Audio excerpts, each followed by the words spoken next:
vado. Sì, ok.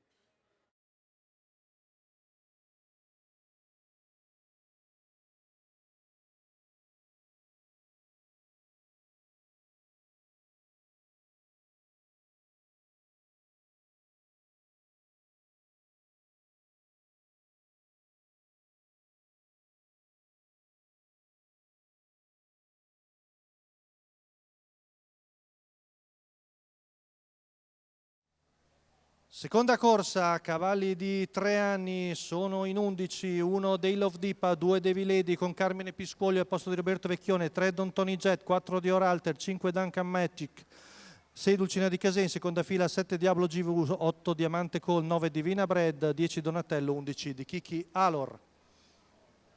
Di galoppo Duncan Magic.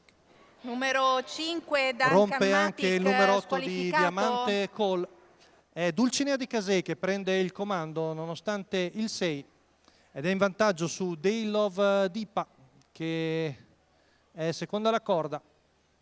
Poi vediamo Devi Lady, tanto 200 metri in 16,2 con Dulcinea di Casè che subisce l'attacco di numero Don Tony Jet. 8 Diamante Call Insiste Marco Stefani, cerca di farsi il posto, vediamo se riesce, è proprio millimetrico, ma direi che serra sotto Jenny Riccio con Day Love Dipa e quindi rimane di fuori Don Tony Jet.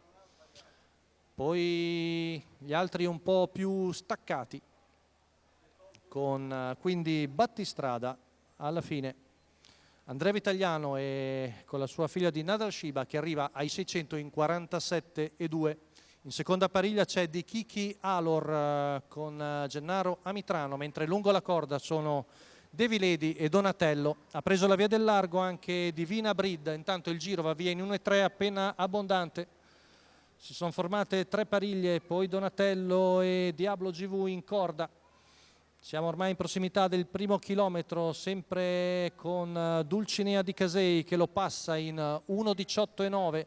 Poi vediamo sempre secondo alla corda Day Love Dipa, insiste al largo Don Tony Jet ancora tonico, poi di Kiki Alor, sposta dalla corda anche Donatello. Siamo a 400 metri dalla conclusione con in vantaggio sempre Dulcinea di Casè che sta respingendo fin dall'inizio l'attacco di Don Tony Jet che ora dà un attacco ancora più severo.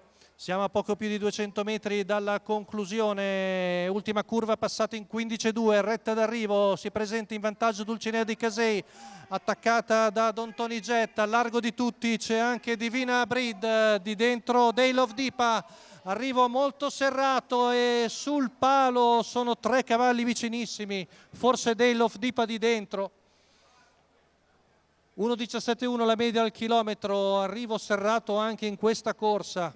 Forse Jenny Riccio con Day Love Dipa è riuscita a prevalere, rivediamo, in vantaggio c'è Dulcinea di Casei, al largo Don Tony Jet che se l'è fatta tutta di fuori, poi Day Love Dipa prova di dentro e vediamo se con l'ultimo guizzo probabilmente Day Love Dipa vince la corsa su Dulcinea di Casei e Don Tony Jet, quindi vittoria per Day Love Dipa, Gennaro Riccio alla guida al training, per il signor Michelangelo Franzese, la vittoria del figlio di Ruti Griff e Twiggy Lakshmi alla seconda di Cesena.